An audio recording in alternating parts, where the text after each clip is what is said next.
If you're a writer of fiction, children's books, any book-length manuscript, and you currently have something out on submission or you're hoping to put it out on submission to agents or publishers, this is for you. It is my Publishing Bootcamp Lesson 21.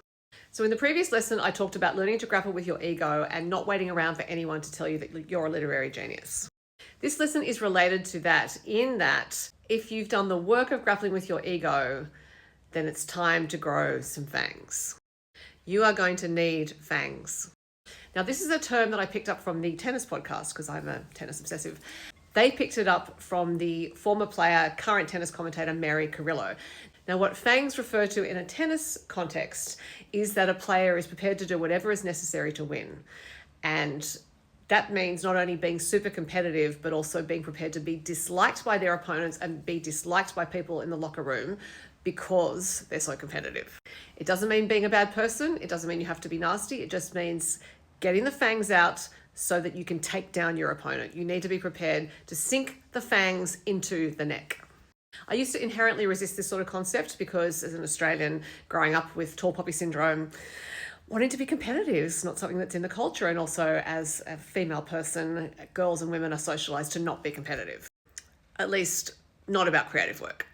But the thing about developing fangs is it helps keep you sharp when you're writing because you're thinking, I want this to be incredibly good. I want this to take out every other book that's around. Now, where this is not necessarily the ego part to grapple with, as I referred to in the previous video, is that this is about wanting to do the best work you can without expecting that other people are going to tell you that it's the best work they've ever read.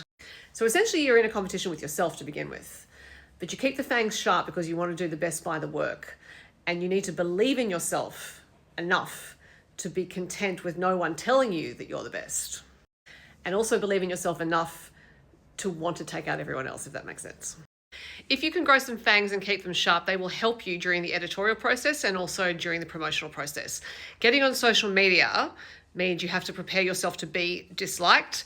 In the editorial process as well, you may have to prepare yourself to be disliked if you don't agree with something and you want to fight back about it. Not in a bad way, but just have that robust conversation. Sometimes I come across writers who won't say what they really want or think or believe because they're worried about being disliked. Get over it. Just prepare to be disliked. It's okay. You need to do the best by your work. If that means you've got to bare your fangs, you don't necessarily have to sink them in. You just may need to bare them in order to get what you want. That's fine. Get the fangs out. They're quite useful. And as I said earlier, it doesn't mean you have to be nasty. Not at all. It means you are prepared to be disliked in the service and protection of your work. This is actually a subject that I hesitated to make a video about because I thought, does it reveal something about me? Like, is anyone going to understand the concept? But once I heard this concept, fangs, in the tennis context, I just couldn't stop thinking about it. I was like, this is really useful. I really appreciate it now. So I'm sharing it with you in the hope that it's useful to you. It may not be. You may think this is ridiculous and stupid, in which case, that's fine. I've got fangs. I can deal with it. Thanks. Bye.